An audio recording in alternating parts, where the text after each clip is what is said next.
નમસ્કાર, આપની સાથે હું છું રાકેશ પંડ્યા. આપ નિહાળી રહ્યા છો અડીખમ ગુજરાત.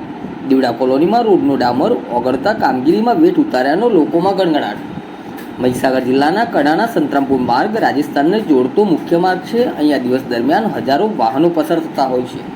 આ મુખ્ય માર્ગ પર માર્ગ અને મકાન વિભાગ દ્વારા ગંભીર બેદરકારીભર્યું કામ કરવામાં આવ્યું છે.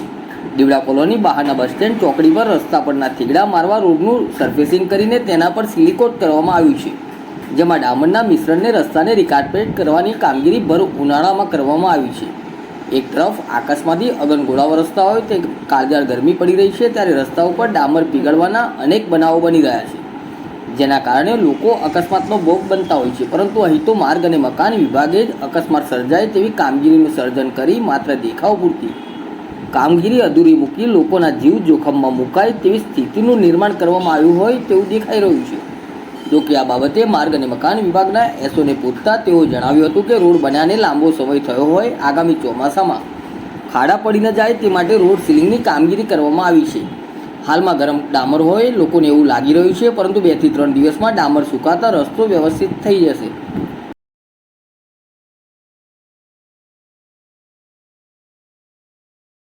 અડીખમ ગુજરાત ન્યૂઝ ચેનલને સબસ્ક્રાઇબ કરીએ અને વિડીયોને લાઇક કરીએ, તેમજ વધુમાં વધુ ગ્રુપોમાં શેર કરીએ.